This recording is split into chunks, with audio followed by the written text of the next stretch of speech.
Bonjour à tous, je vous retrouve aujourd'hui avec les tops et flops de juillet. Et alors ce mois-ci j'ai beaucoup de choses, donc je vais couper cette vidéo en deux.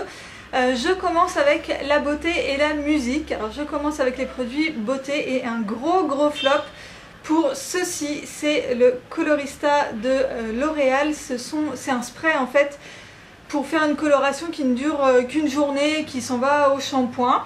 Moi j'ai voulu essayer la couleur rose, mais alors vraiment vous voyez, pour faire des cheveux vraiment très roses. Il y a des photos derrière pour qu'on ait une idée de ce que ça donne si vous avez les cheveux clairs ou plus foncés. Et je suis extrêmement déçue, c'est-à-dire que là je l'ai sur moi, je pense que ça ne se voit absolument pas. On voit un petit peu des reflets à la lumière du jour, mais c'est vraiment très léger. Et du coup voilà, grosse déception, j'ai vidé tout le tube pourtant. En fait ce qui se passe c'est que quand on l'applique ça fait une très jolie couleur, une jolie couleur rose, c'est vraiment très joli. Ensuite on attend que ça sèche et il faut passer un coup de brosse et en fait à la brosse tout s'en va. Alors après j'ai des cheveux colorés, du coup je ne sais pas si ça joue, si c'est pour ça que la couleur ne tient pas. Mais sur le flacon c'est bien marqué tout type de cheveux, il n'y a aucune contre-indication en fait sur les cheveux colorés. Donc bon voilà, un petit peu dommage. Toujours dans la beauté, cette fois il ne s'agit pas de produits mais il s'agit de ma manucure et pédicure que je vous montrerai plutôt en close-up.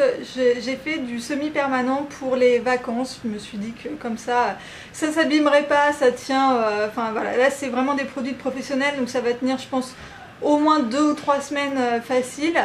Et je l'ai fait faire à domicile par Naomi. Je vous mettrai son compte Instagram et sa page Facebook dans la barre d'infos. Elle utilise des très bons produits, elle est d'une minutie mais c'est assez impressionnant à regarder. Et voilà, elle est super sympa en plus, elle se déplace à domicile donc c'est super pratique, vous n'avez rien à faire, juste elle arrive, elle fait son boulot comme une pro qu'elle est et ensuite vous avez donc une manucure, une pédicure absolument impeccable. J'avais jamais fait ça mais là je me suis lancée parce que c'était assez pratique en fait pour les vacances, donc voilà, j'ai essayé ça. Ensuite absolument rien à voir mais je vais passer à la musique avec le dernier album de Arctic Monkeys qui s'appelle Tranquility Base Hotel and Casino. Et donc voilà, c'est du Arctic Monkeys. Arctic Monkeys, on reconnaît leur style entre mille et là ça ne rate pas. Donc c'est un album qui est très sympa. C'est pas le meilleur album qu'ils aient fait mais voilà, ça reste du Arctic Monkeys, très cool à écouter. Donc Arctic Monkeys c'est plutôt du rock si vous ne connaissez pas. Si vous ne connaissez pas justement, je vais vous laisser avec un petit extrait.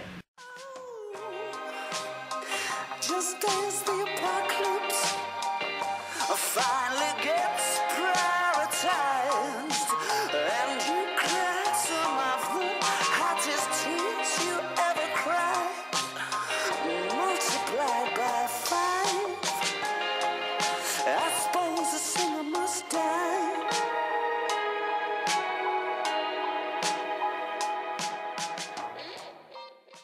Ensuite j'ai également écouté et adoré le dernier album de Calypso Rose. Donc Calypso Rose c'est une vieille dame qui a 78 ans et qui fait de la musique absolument géniale. Donc c'est des rythmes plutôt africains caribéens mais mélangés à des rythmes un peu pop. C'est hyper sympa, c'est hyper dansant, moi j'adore, j'aime beaucoup ce qu'elle fait. Là ce dernier album il est formidable, il y a des reprises de chansons qu'on connaît tous mais qui n'ont absolument rien à voir, sur des rythmes un peu raga.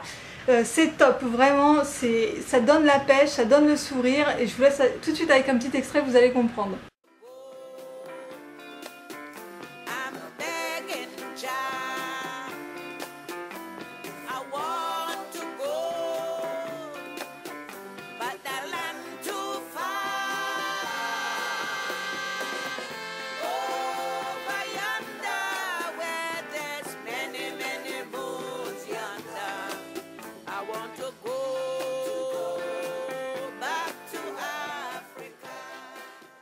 Voilà pour la première partie de ces top et flop. Je vous retrouve dans une deuxième vidéo avec les séries, les podcasts et les chaînes YouTube.